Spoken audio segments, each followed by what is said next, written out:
తీసుకోవచ్చు సార్. వి చూస్ time. Nice nice. So ఆ bird sequence గురించి చెప్పండి. Kind of first of it's kind ఏమో అట్లీస్ట్ నాకు తెలిసినంత వరకు.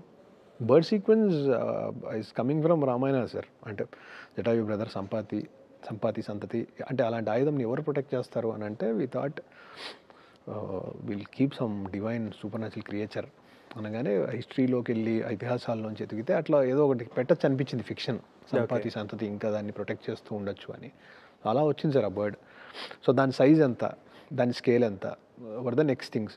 It is 3 times the scale of person. మా తేజ 6 ఉంటే ఇది 18 feet 20 feet ఉంటుంది సార్ అది హైట్. సో హైట్, సో దాని ఫెదర్ ఎంత స్ట్రెచ్ అవుతుంది, so it will stretch to 45 feet. So 15 3 45-50 feet stretch అవుతుంది. ఇలా ఒక్కొక్క ఎలిమెంట్ వచ్చాక then we start getting into the elements. అసలు వల్చర్స్ అవి జటాయు ఇది. ఆ వల్చర్కి కొంచెం అప్పటి నుంచి ఇప్పటికి త్రేతాయుగంలో ఉన్న మనుషులకి ఇప్పటికే కొంచెం డిఫరెన్స్ ఉంది సార్. అంటే హైట్స్ అన్నీ మారే కదా సార్. దెన్ వీ థాట్ దాన్ని ఎట్లా చేయొచ్చు. It's all fictional approach sir. So the designing took 9 months. So Srujan అని ఒక person has worked on that design to and fro. He will come up with some design, we will say something, then he will come up with design. Design. After designing, then to make a 3D model, it is an again big process sir. A 3D model lo then flap etlu untadi, wing simulation etlu untadi, idi secondary part. Then manam shoot chesina shots lo animation enti, expression enti and animators will work. After the animation, compositing, character effects, all these things will done and finally will get done sir. ఇంత process ఇది sir. ఇప్పుడు ఇందాక మీరు అన్నది 18 feet 20 feet height ఉంటుంది. ఇప్పుడు wings flop చేస్తే ఒక 45 feet ఎంతో రావాలంటారు. ఇప్పుడు మీరు చేసే 3D మోడల్ ఒక ఫిజికల్ మోడల్ ఉంటుంది కదా, అదెంత సైజ్ ఉంటుంది? అది సేమ్ సైజ్. హెడ్ లెగ్స్ చేసాం సార్ మేము. ఓకే. 3D మోడల్ కాదు మేము. యానిమాట్రానిక్స్ అని బాంబేలో తెలిసిన one guy, is done it really well, is the best in the country. So ఆయన యానిమాట్రానిక్స్లో చేసేసి మాకు రిమోట్ ఇచ్చాడు. సో మన రిమోట్ రకరకాలుగా ప్లే చేస్తే you will exactly see some expression, movement, expression, ఆ చిన్న ఎక్స్ప్రెషన్, ఆ బీక్ ఎట్లా మూవ్ అవుతుంది, ఇవి కొన్ని చేసామన్నమాట. So we have a very proper model of how a closeup will look, how it will frown, how the lighting will hit the character, ఇవన్నీ రెడీగా ఉన్నట్టు. అంటే it's not a green 3D model. Okay. It's proper eagle మోడల్లా ఉంటుంది with fur అన్ని. Okay. So we have given a nice reference to them. దాని leg ఎట్లుంటుంది, land అయినప్పుడు దాని ప్రెషర్ ఏంటి, all this we have given. అక్కడ నుంచి then now they have to. ఇప్పుడు అది కూడా ఛాలెంజ్. అంత పెద్ద మోడల్తో ఆబ్వియస్లీ ఇప్పుడు చాలామంది ఏం చేస్తారంటే ఒక గ్రీన్ మ్యాట్ ఏదో వేసి ఒక క్రీచర్ని ఇమాజిన్ చేసుకుని హీరో ఫైట్ చేస్తాడు. జనరల్గా అది ప్రాసెస్ నాకు అనుకుంటున్నాను అలా చేస్తారు. సో ఒక నార్మల్ సెటప్లో చేయొచ్చు అది. ఇప్పుడు ఇంత పెద్ద 3D మోడల్ పెట్టి ఎంత పెద్ద సెట్ ఉండాలి దానికి, లేకపోతే ఎక్కడి నుంచి లైటింగ్ కెమెరాలు పెట్టి ఎక్కడి నుంచి క్యాప్చర్ చేస్తారో, లైటింగ్ ఎంత చేస్తారు? అదే సార్, అది ఇండియాలోనే సెకండ్ లార్జెస్ట్ సెట్ మన శంషాబాద్లో ఉంది. హ్యూజ్ సెట్ అది సార్. నాగేంద్ర గారు దాన్ని చాలా వెరీ ఇంట్రెస్టింగ్ వేలో డిజైన్ చేశారు సార్. దానికి మళ్ళీ ఎక్స్టెండ్ చేయాల్సి వచ్చింది. Okay. Because of the size of this creature. ఆ క్రియేచర్ అందులో ఫ్లై అవ్వాలి అంటే అసలు ఆ క్రియేచర్ ఎలా తీసుకెళ్ళారు సెట్లోకి, లోపలికి పీసెస్ లాగా సార్ పెట్టి లోపల అసెంబుల్ చేశారు. You have to assemble. అది వాళ్ళు వచ్చి చేస్తారు. దెన్ అది దట్ లైటింగ్ వచ్చి కరం చేశాడు దానికి. ఓకే. దెన్ అక్కడ ఒక problem. Second was shooting it in under water. అది బాంబే. అది సెకండ్ హాఫ్లో. లేదు, ఫస్ట్ హాఫ్లో సార్. అందులోనే మీకు 2 ఉంటాయి. పైన ఉంటుంది, అండర్ వాటర్ ఉంటుంది, మళ్ళీ బయటకు వస్తుంది. అవునవునవును, got it. Under water was అది ఇంకొక ఎక్స్ట్రీమ్ ప్రాసెస్ సార్. అది పాపం తేజు నిజంగానే వాటర్లో షూట్ చేశారు. నిజంగా వాటర్లో షూట్ చేసాం. ఓకే. పాపం కళ్ళంతా రెడ్గా అయిపోయి తేజుకి ఈజ్ ఫుల్. అది అంటే అది టేక్ సెకండ్స్లో కౌంట్ కదండి సార్. మనకు కరెక్ట్ టేక్లో రాదు, బ్లింక్ చేయకూడదు పాపం తను వాటర్లోకి వెళ్ళాక. కష్టము. And it was all night shoot because day we cannot shoot that effect. అది కేవ్ లోపల లైట్ కదండి. So we thought of shooting in the night. Winter, అన్ని ఎక్స్ట్రీమ్సే సార్ ఈ cinema. Okay. So for everybody it is an extreme only, for actors, for the team, everybody.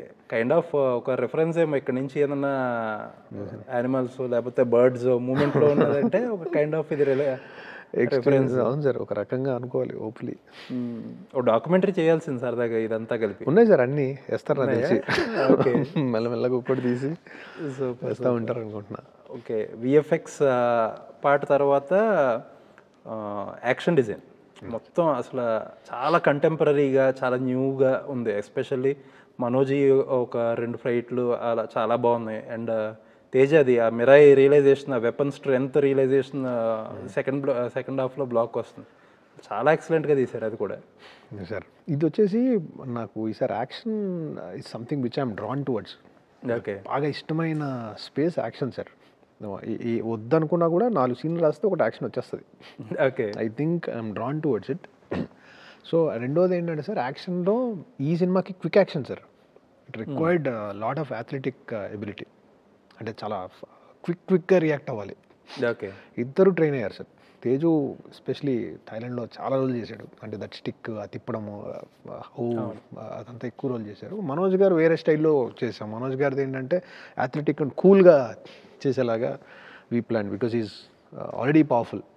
So ఈ gains power slowly. So రెండు కూడా quick యాక్షన్సే. We didn't go for slow motion, slow ఆ స్పేస్లోకి వెళ్ళేది until the power of the. So option లేదు యాక్టర్స్కి. They have to perform stunts at a faster pace. So అందుకని అసలు ఎందుకు జనరల్గా చాలామంది డైరెక్టర్లు ఈవెన్ పెద్ద పెద్ద స్టార్ సినిమాల్లో కూడా ఆ స్లో మోషన్ ఫైట్లో ఎడ్రినాలిన్ రష్ పెంచడానికి ట్రై చేస్తారు కదా, ఎందుకు క్విక్ యాక్షన్ తీసుకోవడానికి రీజన్ ఏంటి? క్విక్ యాక్షన్ ఏదే సార్. అంటే ఇప్పుడు బేసిక్గా క్యారెక్టర్ మీద నుంచి వెళ్తున్నాం కదండి. సో క్విక్ యాక్షన్ ఎందుకంటే క్యారెక్టర్ టపోరీ ఫస్ట్లో ఒక టపోరీనెస్ ఉంటుంది. టపోరీ ఆటోమేటిక్గా వాడు క్విక్ ఉంటాడు, వాడు చాలా క్విక్గా రియాక్ట్ అవుతాడు. సో రైటింగ్ నుంచి వచ్చిన నుంచే యాక్షన్. రైటింగ్ నుంచే action is asking for speed because of the writing. అవును. ఇట్ ఈస్ నాట్ బికాజ్ ఆ బ్లాక్ని యాక్షన్ చేద్దామని కాదు. సో కరెక్ట్గా ఆ స్పేస్ని క్విక్గా చేయడానికి అడుగుతుంది. ఇప్పుడు నేను 100 మంది వచ్చినప్పుడు కూడా అతను క్విక్గానే కొట్టేస్తాడు, కోపంగా. ఓపెన్ అయినప్పుడే ఈ అండర్స్టాండ్స్ దట్ మూమెంట్. అందుకే అక్కడ నుంచి మళ్ళీ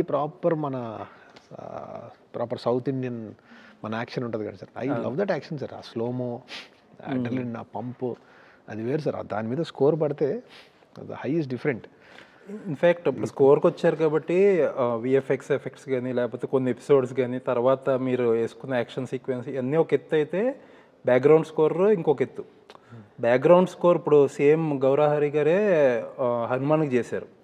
అంటే నాకేమనిపించిందంటే బోత్ ఈక్వల్లీ గుడ్ జాబ్ ఆయనకి. బట్ ఇందులో మోర్ కంటెంపరీ ఫీల్ అనిపించింది. లైక్ ఇప్పుడు మన తెలుగులో వచ్చేది కొంచెం డిఫరెంట్. ఇప్పుడు అనొచ్చో లేదో కానీ కొన్ని ఇంగ్లీష్ సినిమాల్లో కానీ ఏదన్నా ఒక రకమైన డిఫరెంట్ సౌండింగ్ అది కంటెంపరీగా చాలా డిఫరెంట్గా అనిపించింది. ఏంటి రెఫరెన్స్ ఏమి ఇచ్చారు అసలు? రెఫరెన్స్ కాదు సార్, తను ఏం చేశాడంటే సినిమాని చాలాసార్లు చూసి ఒక్కొక్క క్యారెక్టర్కి ఏం చేయొచ్చు అని థీమ్స్ డెవలప్ చేశాడు sir first. Okay. Rudra Pawan అని ఒక థీమ్ చేశాడు ఫస్ట్. ఆ థీమ్ని ఎక్కడ పే ఆఫ్ చేద్దాం, ఆ థీమ్కి స్టార్ట్ ఎక్కడ వేద్దాం, మిడిల్ ఎక్కడ చేద్దాం, ఇట్లా పే చేసుకుంటూ వచ్చాడు సార్. అంటే అంబిక అనగానే జైత్రి ఆ థీమ్ని ఫస్ట్ నుంచి స్లోగా కాన్షియస్గా ఎట్లా పుష్ చేద్దాం, దాన్ని తీసుకొచ్చి ఫైనల్గా హీరో బుక్ తీసుకున్నప్పుడు ఎట్లా పే ఆఫ్ చేద్దాం. సో ఇది ఒక ప్రాపర్ ఆర్క్ లాగా తను చేసుకుంటూ వచ్చి ఇది ఈ మెలడీ ఉంటుంది, దీని మీద ఇన్స్ట్రుమెంటేషన్ కొంచెం ఆర్కెస్ట్రా వెళ్దాం, ఇలా. ఇందులో కొంచెం నా ఇన్వాల్వ్మెంట్ లైట్గా ఉంటుంది సార్, అంతే. Majorly it is his thing. He has done it properly. హైస్ గీజ్ అన్నీ అయితే అసలు మనం ఏం పెద్ద రెఫరెన్స్ ఇవ్వనట్లేదు సార్ అతనికి. He knows it exactly to the T ఎక్కడ కొట్టాలి అనేది. డ్రామా దగ్గర అక్కడక్కడ మనకు we have collaborative decisions majorly. Otherwise అతను పుల్ ఆఫ్. అండ్ ఇంకోటి సినిమా కూడా అడుగుతూ ఉంది సార్ అతన్ని. అవును. డిఫరెంట్ ఇన్స్ట్రుమెంట్స్ తీసుకురమ్మని, డిఫరెంట్ సౌండ్స్ ఇవ్వమని. ఇప్పుడు ఒక ట్రెడిషనల్గా ఇప్పుడు రొటీన్ అనకూడదు, ట్రెడిషనల్గా వచ్చే మ్యూజిక్లా కాదు ఇది. సౌండింగ్స్ చాలా డిఫరెంట్గా ఉండేవి. అది కరెక్ట్ సార్. అదే సార్.